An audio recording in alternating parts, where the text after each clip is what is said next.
Hello everybody, welcome to ఇచ్ముక్కు Telugu channel. మనం every Saturday intraday పర్పస్లో ఒక స్ట్రాటజీని డిస్కషన్ చేస్తున్నాం. అందులో భాగంగా ఈరోజు క్యామరీల స్ట్రాటజీస్ మీద డిస్కషన్ చేద్దాం. మనం లాస్ట్ కొద్ది రోజులుగా సిపిఆర్ ఇండికేటర్ మీద ఆల్మోస్ట్ అన్ని స్ట్రాటజీస్ అయితే డిస్కషన్ చేసాం. మనం క్లీన్గా అబ్జర్వేషన్ చేసినట్టయితే మనకు ప్రతిరోజు ఇంట్రాడేలో సిపిఆర్ మీద మనం డిస్కషన్ చేసిన ఏదో ఒక స్ట్రాటజీ అయితే వర్క్ అవుతుంది.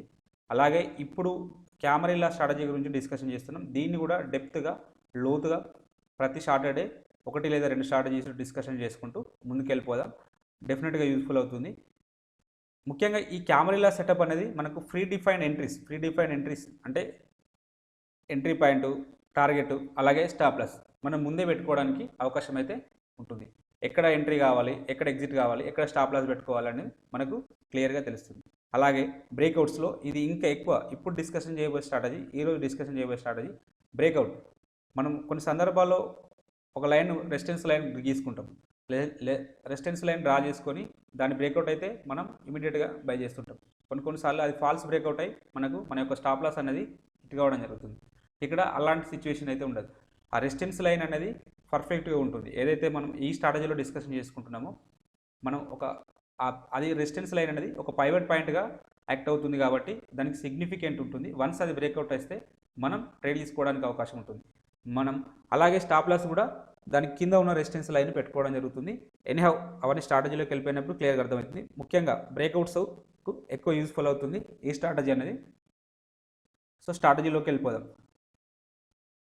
అలాగే ఇంకొక చిన్న విషయం, కామెంట్ రూపంలో తెలియజేయండి. స్ట్రాటజీ బాగుంది, బాగలేదు ఉంటే ఇంకా ఎలాంటి మోడిఫికేషన్ చేయాలో మీరు కామెంట్ రూపంలో చేయండి. ఓకే, స్ట్రాటజీలోకి వెళ్ళిపోదాం.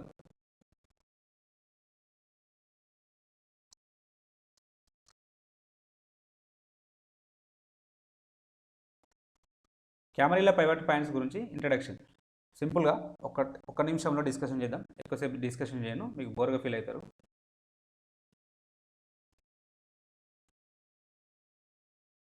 ఈ క్యామరీల పైవట్ పాయింట్స్ని నిక్ స్కాట్ అనే వ్యక్తి డిస్కవర్ చేయడం జరిగింది ఇన్ 1989లో. అలాగే ఈ క్యామరీల పైవట్ పాయింట్ అనేటివి జస్ట్ ట్రెడిషనల్గా క్లాసికల్గా లేదా ఫ్లోర్ పైవట్ పాయింట్స్కు ఎక్స్టెన్షన్ మాత్రమే. ఈ పైవట్ పాయింట్ పైన ఉండే వాటిని రెసిస్టెన్స్ లైన్స్ అనుకున్నాం. మనం అక్కడ నార్మల్గా R1, R2, R3 అంటాం. In క్యామరీలలో H1, H2, H3, H4 and H5 అలా అనుకుంటాం. డౌన్ సైడ్లో ట్రెడిషనల్లో S1, S2, S3 అనుకుంటాం కదా, ఇక్కడ మాత్రం L1, L2, L3, L4 and L5గా మనం కన్సిడర్ చేస్తాం. ఎనీహౌ వాటికి వీటికి మెయిన్ డిఫరెన్స్ ఏంటంటే అక్కడేమో ఆ క్యాలిక్యులేషన్ పార్ట్లోనేమో ఇక్కడ ఫిబొనాచి నెంబర్స్ వాడతాడు. ఆ ఫార్ములా కాకుండా ఫిబొనాచి నెంబర్స్ యూజ్ చేసుకుంటూ ఈ లైన్స్ అనేవి డిరైవ్ చేయడం జరిగింది. ఇది క్యామరీల పైవట్ సంబంధించిన ఫార్ములా. ఈ పైవట్ పాయింట్కు మధ్యలో పైవట్ పాయింట్ ఉండి దీనిపైన ఉండే వాటిని ఇవన్నీ రెసిస్టెన్స్ లైన్స్, ఇవన్నీ సపోర్ట్ లైన్స్. ఇవన్నీ ఫార్ములా మీకు అవసరం లేదు. ఫార్ములా ఆటోమేటిక్గా ఇండికేటర్ అనేది యాడ్ చేసుకుంటే అవన్నీ అక్కడ ఆటోమేటిక్గా ఫ్లాట్ కావడం జరుగుతుంది. కానీ వీటిలలో చాలా ఇంపార్టెంట్ ఏంటంటే only H3 and H4 up సైడ్లో, L3 and L4 in down సైడ్లో. ఈ రెండు మాత్రం అంటే పైన ఒక రెండు, కింద ఒక రెండు, ఓన్లీ 4 పాయింట్స్ మాత్రమే చాలా ఇంపార్టెంట్. మిగతావన్నీ ఇది H5 అనేది టార్గెట్గా యూజ్ అవుతుంది. అలాగే L5 అనేది కూడా టార్గెట్ కోసం యూజ్ అవుతుంది. ఈ H1, H2 అనేటివి కూడా స్కాల్పింగ్ పర్పస్లో యూజ్ అవుతాయి. ముఖ్యంగా స్కాల్పింగ్ పర్పస్లో యూజ్ అవుతాయి. అది కూడా టార్గెట్స్కే యూజ్ అవుతాయి. H1, H2 కూడా టార్గెట్కి యూజ్ అవుతాయి, కానీ స్కాల్పింగ్ పర్పస్లో ఎక్కువ యూజ్ అవుతాయి. ఎనీహౌ మనకైతే నాకు తెలిసి H3, H4 and L3, L4 అనేది చాలా ఇంపార్టెంట్.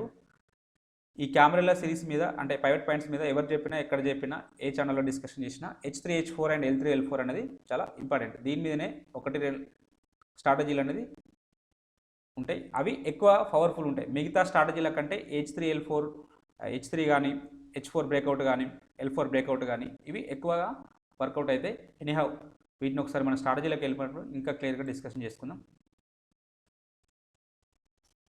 ఇవి కెమెరాల పైవట్ పాయింట్స్. జస్ట్ సింపుల్గా ఎలా ఉంటుంది నేను ఒక డ్రాయింగ్ చేసి చూపెట్టాను. ఈ పైన ఇవన్నీ రెసిస్టెన్స్ లైన్స్. ఇది H1, H2, H3 అలాగే H4 H5 ఇలా. అలాగే ఇవి L1 L2 L3 L4 L5 ఇలా. ప్రైవేట్ పాయింట్ పైన ఒక 5 కింద ఒక 5 ఇంకా 6 కూడా ఉంటుంది, అది అవసరం లేదు. నాకు తెలిసి H3 H4 అలాగే L3 L4 అనేటివి చాలా ఇంపార్టెంట్. అవన్నీ మీకు మనం ఎగ్జాంపుల్స్ ద్వారా డిస్కషన్ చేసినప్పుడు ఇంకా క్లియర్గా అర్థమవుతుంది. జస్ట్ మనం ట్రెడిషనల్ వాటికి వీటికి తేడా ఏంటంటే వీటిలో ఫిబొనాచి నెంబర్స్ వాడతారు, వాటిలో వాడదు, అంతే తేడా. వాటికి వీటికి తేడా మెయిన్ ఇవి ఎక్కువ మనకు క్లియర్గా predefined entries, predefined targets, predefined stop loss అనేది మనం యూజ్ చేసుకోవడానికి అయితే ఎక్కువగా అవకాశం ఉంటుంది. సో స్ట్రాటజీలోకి వెళ్ళిపోదాం.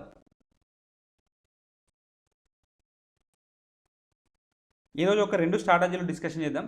అలాగే నెక్స్ట్ సాటర్డే రోజు ఇంకొక 2 స్ట్రాటజీలు డిస్కషన్ చేద్దాం. ఫస్ట్ స్ట్రాటజీ ఏంటిదంటే, ఒకవేళ ప్రైస్ అనేది H3 H4 మధ్యలో ఓపెన్ అయింది అనుకోండి. H3 H4 మధ్యలో ఓపెన్ అయితే ఏం జరుగుతుంది? మనం బై సైడ్ వెళ్ళాలి.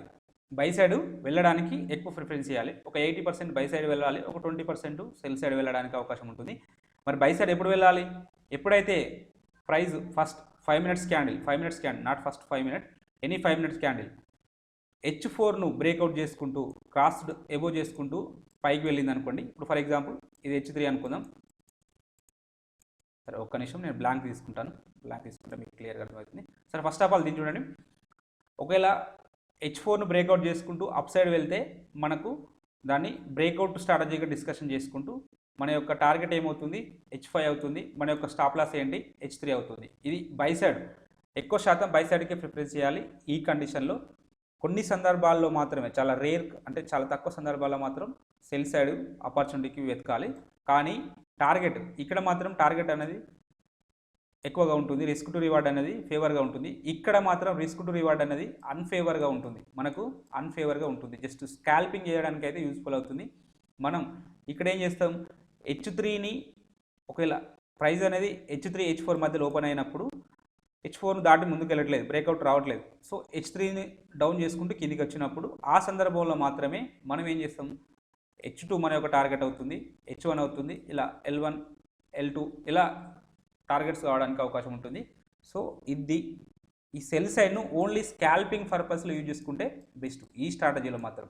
ఎందుకంటే రివార్డ్ అనేది తక్కువగా ఉంటుంది, రిస్క్ టు రివార్డ్ అనేది అన్ఫేవర్గా ఉంటుంది. కాబట్టి ఈ స్కాల్పర్స్కి రిస్క్ టు రివార్డ్ తోటి సంబంధం లేకుండా చాలా తక్కువ ప్రాఫిట్స్ తోటి ఎక్కువ నెంబర్ ఆఫ్ ట్రేడ్స్ చేస్తారు. కాబట్టి అట్లా వాళ్ళు ప్రాఫిట్లో ఉండడానికి అవకాశం ఉంటుంది. సో నేనైతే ప్రిఫర్ చేయను.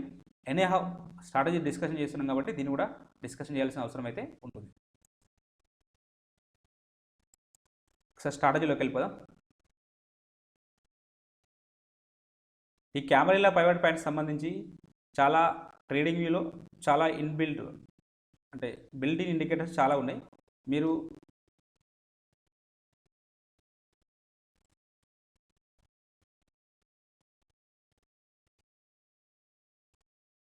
మీకు నచ్చిన ఇండికేటర్ను యూజ్ చేయండి. నేనైతే ఇది యూజ్ చేస్తున్నాను, కెమెరాల పైవట్స్, సీక్రెట్స్ ఆఫ్ పైవోపాస్, ఇయాన్ క్యార్సన్, దీన్ని వాడుతున్నాను. చాలా ఉన్నాయి. సో ఇందులో మనకు అన్ని కవర్ అవుతున్నాయి. అన్ని means H1 H2 H3 H4 and H5 వరకు కవర్ అవుతున్నాయి. కొన్నిట్లలో ఓన్లీ H3 H4 అనేది ఉంటుంది. సో మనం స్ట్రాటజీలో కొన్ని స్కాల్పింగ్ పర్పస్లో H1 H2 కూడా యూజ్ చేసుకోవాల్సిన అవసరం ఉంటుంది. కాబట్టి నేను ఈ ఇండికేటర్ను యూజ్ చేస్తున్నాను. ఎనీహౌ ఇండికేటర్ను మనం యాడ్ చేసుకున్న తర్వాత ఇలా వస్తుంది మనకు సినారియో. ఏదైతే మనకు ఈ బ్లాక్ లైన్ అనేది పైవట్ పాయింట్, బ్లాక్ లైన్ అనేది పైవట్ పాయింట్. దీనికి పైన ఉండేటి ఇవన్నీ ఫస్ట్ది H1, ఇది H2 H3 H4, అలాగే లాస్ట్ ఎల్లో కలర్ లైన్ అనేది H5. అలాగే డౌన్ సైడ్లో ఈ బ్లూ లైన్లో L1 L2, ఇది L1 L2 L3, అలాగే L4, లాస్ట్ వన్ L5, ఇంకా L6 H6 కూడా ఉంటాయి. అవన్నీ అవసరం లేదు, అవి అబ్నార్మల్ కేసులలో యూస్ఫుల్ అవుతాయి. దాని హెవీ గ్యాప్ అప్ అయినప్పుడు మాత్రమే యూస్ఫుల్ అవుతాయి. సో మనం నార్మల్ డేస్కి సంబంధించి సినారియోని డిస్కషన్ చేస్తున్నాం. సో మన స్ట్రాటజీ ఎప్పుడైతే ఏదైనా ఒక ప్రైస్ అనేది H3 H4 మధ్యలో ఓపెన్ అయింది అనుకోండి.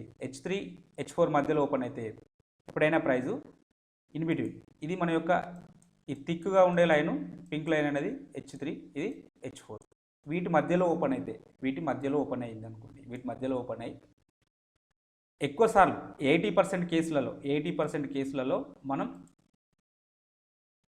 బై సైడే ఉండాలి. ఎందుకు బై సైడ్ ఉండాలంటే ఇది ఆల్రెడీ సిపిఆర్ పైన అంటే ప్రైవేట్ పైన ఉంటున్నాయి కాబట్టి మనకు ఎక్కువ సార్లు బై సైడే వస్తుంటాయి. అలాగే ఒకవేళ ఇన్ కేస్ H4 బ్రేక్అవుట్ అయింది అనుకోండి, H4 బ్రేక్అవుట్ అయితే ఇక్కడ ఎక్కడైనా బ్రేక్అవుట్ అయితే మనం ఎంట్రీ తీసుకుంటాం. ఇది సిగ్నల్ క్యాండిల్ కన్సిడర్ చేసి దీని హై పై నుంచి మనం ఎంట్రీ తీసుకోవడం జరుగుతుంది.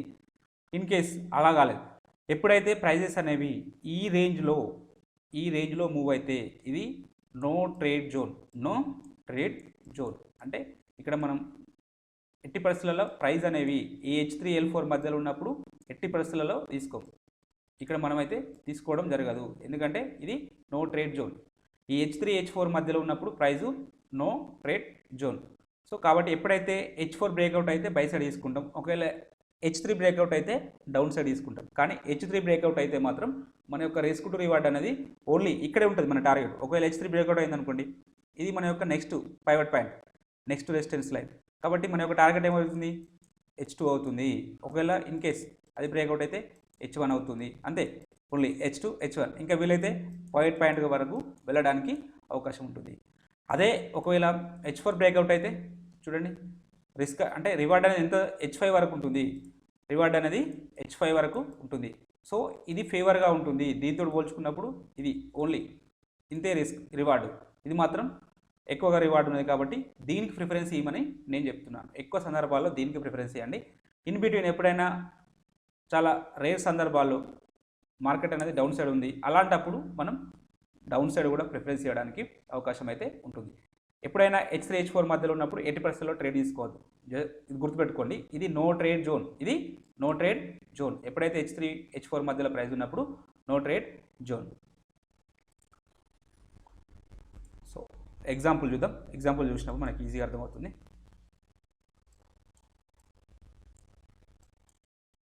ఈ ఎగ్జాంపుల్ చూడండి, నేషనల్ అల్యూమినియంను మనం ప్రైజెస్ అనేవి H3 ఎక్కడ ఓపెన్ అయింది? ఇది H3 అనుకుంటున్నాం కదా, H3ను ఈ లైన్ H4 అనుకుంటున్నాం.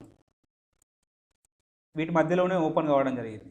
ఎప్పుడైతే బ్రేక్అవుట్ రావడం జరిగింది, ఇక్కడ బ్రేక్అవుట్ రావడం జరిగింది, ఈ పర్టికులర్గా ఈ 10 o'clock క్యాండిల్లో బ్రేక్అవుట్ రావడం జరిగింది.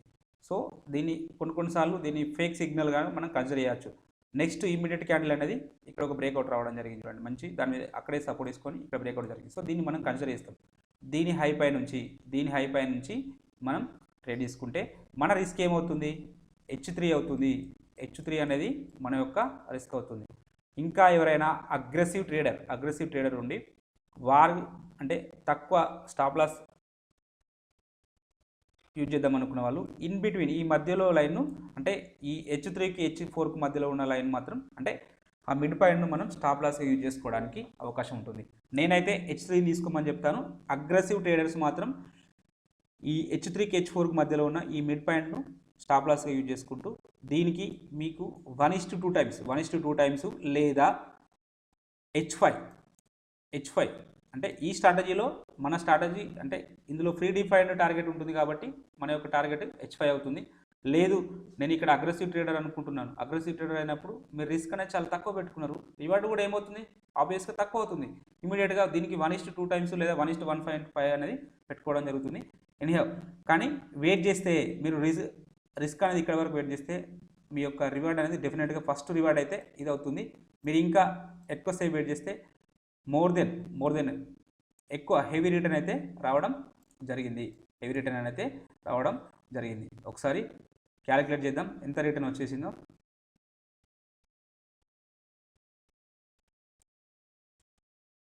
సిక్స్ పర్సెంట్ రిటర్న్ అయితే రావడం జరిగింది. మన అంటే రిస్క్ ఎంత ఉంటుంది?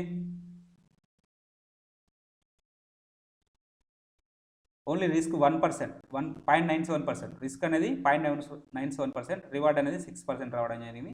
Amazing return. ఇలా మనం కెమెరా సెటప్ను వాడుకున్నప్పుడు బ్రేక్అవుట్ స్ట్రాటజీ కంప్లీట్గా మనం కొంతసార్లు డైలామాలో ఉంటాం. అప్ సైడ్ వెళ్ళాలా, డౌన్ సైడ్ వెళ్ళాలా, గ్యాప్ అప్ ఓపెన్ అయింది అని చెప్పి డైలామాలో ఉంటాం.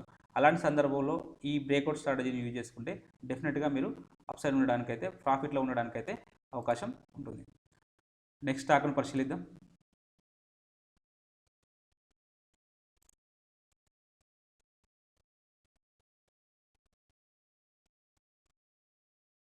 1 సెకండ్.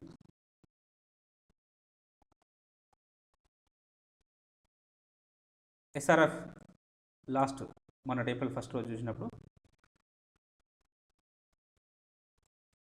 ఎప్పుడైతే ప్రైజెస్ అనేవి H3 H4 మధ్యలో ఓపెన్ కావడం జరిగింది, డౌన్ సైడ్ రాలేదు. H4 అనేది బ్రేక్అవుట్ రావడం జరిగింది. H4 అనేది ఈ క్యాండిల్ థర్డ్ క్యాండిల్లో బ్రేక్అవుట్ రావడం జరిగింది. దాని సిగ్నల్ క్యాండిల్ కన్సిడర్ చేస్తే దాని హై పైన క్యాండిల్ అనేది క్లోజ్ కావడం జరిగింది. కాబట్టి మనం ఇక్కడ ఎంట్రీ తీసుకున్నా కూడా ఫస్ట్ టార్గెట్ అయితే H3 H5 అనేది రావడం జరిగింది. అది ఆటోమేటిక్గా రావడం జరిగింది. ఎనీహౌ మీరు ఇంకా ఎక్కువసేపు వెయిట్ చేసినట్టయితే ఇంకా ఎక్కువ రివార్డ్ రావడానికి కూడా అవకాశం అయితే ఉండేది. ఇలా అప్ సైడ్ వెళ్ళడానికైతే మనకు అవకాశం ఉండేది.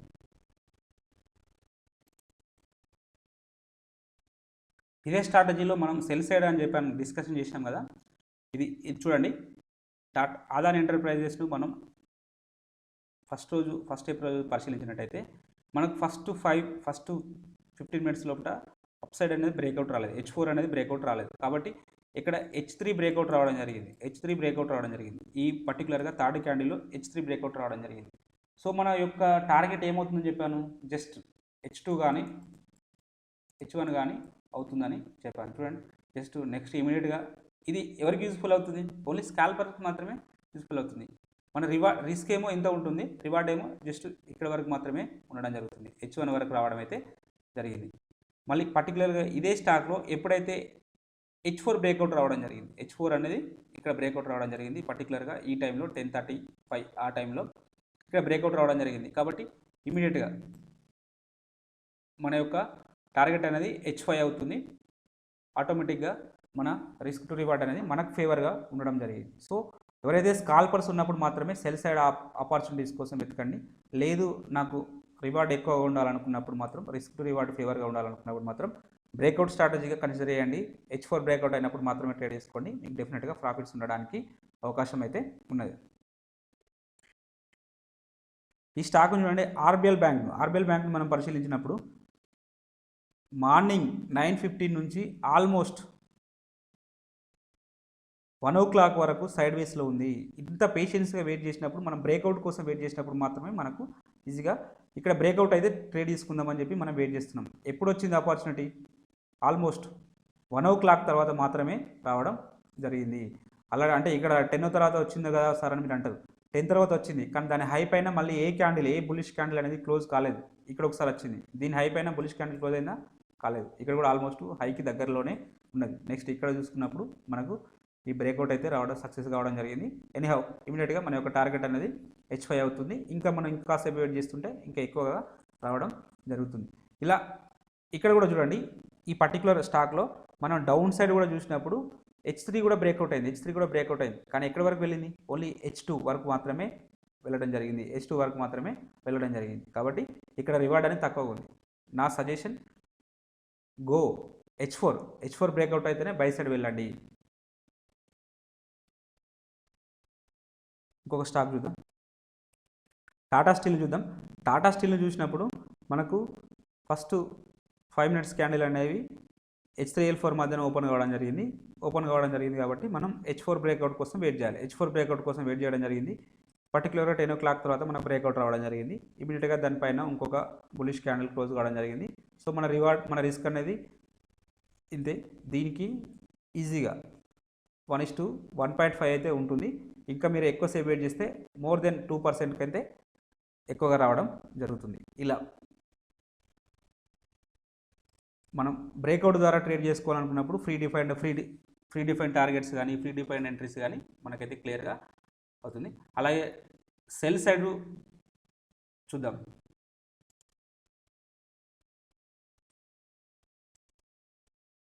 రెండో స్ట్రాటజీ డిస్కషన్ చేసినప్పుడు సేమ్ మనం ఇందాక బై సెటప్ గురించి డిస్కషన్ చేసినాం. సేమ్ యాజ్ యూజువల్ ఎప్పుడైనా ప్రైజెస్ అనేవి L3 L4 మధ్యలో ఓపెన్ అయింది అనుకోండి, L3 L4 మధ్యలో ఓపెన్ అయినప్పుడు మనం ఎలాంటి ట్రేడ్ తీసుకోవాలి, సెల్ ట్రేడ్.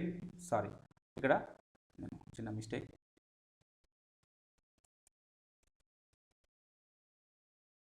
ఓకే, మనం ఒకవేళ ఇక్కడ కూడా సేమ్ మనం ప్రైజెస్ అనేవి ఖచ్చితంగా L3 L4 మధ్యలో ఓపెన్ అయినప్పుడు సెల్ సైడ్ బ్రేక్అవుట్ స్ట్రాటజీగా మనం దీన్ని చూసుకోవాలి. సెల్ సైడ్ బ్రేక్అవుట్గా మనం యూజ్ చేసుకోవాలి. ఎప్పుడు సెల్ చేయాలి, ఎప్పుడైతే L4 బ్రేక్అవుట్ అవుతుందో మనం షార్ట్ చేయాలి. షార్ట్ చేసినప్పుడు సెల్ చేయాలి. చేస్తే మన యొక్క టార్గెట్ ఏమవుతుంది? L5 అవుతుంది.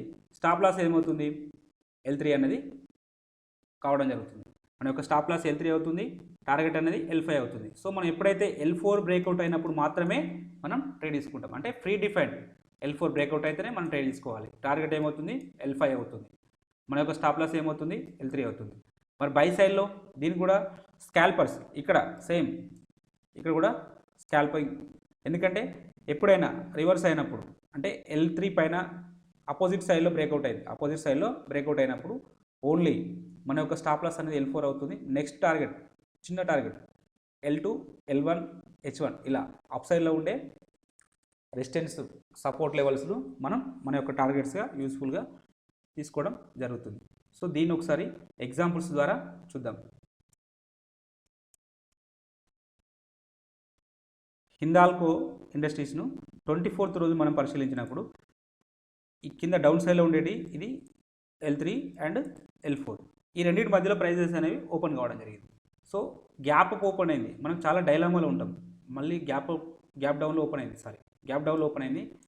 మళ్ళీ సెల్ సైడ్ వెళ్ళాలా అని చెప్పి ఒక డైలామాలో ఉంటాం. ఎప్పుడైతే మనం ఈ కెమెరా ఇండికేటర్ని యాడ్ చేసుకున్నప్పుడు మనకు ఒక క్లారిటీ వస్తుంది. ఎందుకంటే ప్రైజెస్ అనేవి L3 L4 మధ్యలో ఉన్నాయి కాబట్టి.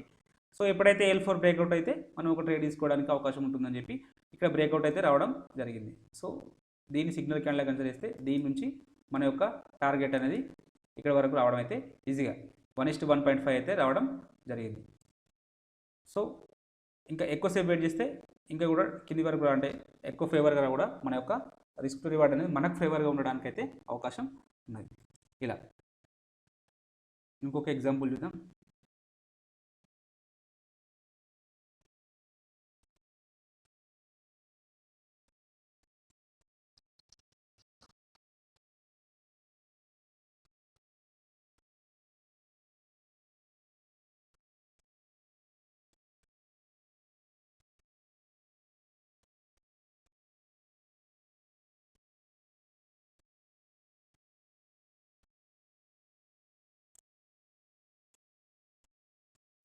బ్యాంక్ నిఫ్టీని పరిశీలించినప్పుడు మనకు సేమ్ 24th రోజు ఇక్కడ ప్రైజెస్ అనేవి L3 L4 మధ్యలో ఓపెన్ కావడం జరిగింది. ఎప్పుడైతే L4 బ్రేక్అవుట్ రావడం జరిగిందో దీన్ని సిగ్నల్ క్యాండిల్ కన్సిడర్ చేస్తూ ఇమీడియట్గా దీనిలో నుంచి మనం తీసుకోవడం జరుగుతుంది. మన యొక్క స్టాప్ లాస్ అనేది L3 అవుతుంది. ఈజీగా 1:1.5 అయితే రావడం జరుగుతుంది. ఇంకా మనం ఒకవేళ మార్కెట్ అనేది బేరిష్లో ఉన్నప్పుడు ఎక్కువగా రివార్డ్ రావడానికి అయితే అవకాశం ఉన్నది. ఇలా ఎప్పుడైనా కానీ ఈ L3 L4ల మధ్యలో మనం దీన్ని నో ట్రేడ్ జోన్ ఎందుకంటే ఇక్కడ ఉన్నప్పుడు ప్రైజెస్ అనేవి సైడ్ వేస్ ఉండడానికి అవకాశం ఉంటుంది. ఎప్పుడైతే అప్ సైడ్ కానీ డౌన్ సైడ్ కానీ బ్రేక్అవుట్ అయినప్పుడు మాత్రమే మనం ట్రేడ్ తీసుకోవాలి. ఈ సెల్ సినారియోలో ఈ స్ట్రాటజీలో డౌన్ సైడ్ తీసుకుంటేనే ఎక్కువ ప్రాఫిట్స్ రావడానికి ఉంటుంది. ఒకవేళ అప్ సైడ్ తీసుకుంటే మన యొక్క టార్గెట్ జస్ట్ L2 కానీ L1 కానీ మాత్రమే కావడం జరుగుతుంది. లేదంటే ఈ పైవట్ పాయింట్ వరకు మాత్రమే వెళ్ళడానికి అవకాశం ఉంటుంది. సో ఇలా బ్రేక్అవుట్ స్ట్రాటజీగా ఈ రెండు స్ట్రాటజీలను యూజ్ చేసుకోవడానికి అవకాశం ఉన్నది. బై సైడ్ అయితే H3 H4 breakout, cell side అయితే L4 బ్రేక్అవుట్ను యూజ్ చేసుకుంటే మనకు ఇంట్రాడేలో ప్రాఫిట్స్ రావడానికి అయితే అవకాశం ఉంటుంది.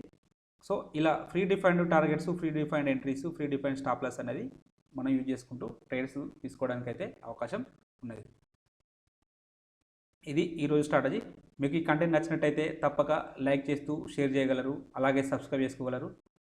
కామెంట్ కూడా చేయండి, బాగుంది బాగాలేదు స్ట్రాటజీ అని చెప్పి కామెంట్ రూపంలో తెలియజేయండి. నెక్స్ట్ టైం నేను ఇంప్రూవ్మెంట్ చేసుకొని మీకు మంచి వీడియో అందించడానికి యూస్ఫుల్ అవుతుంది. Thank you everybody.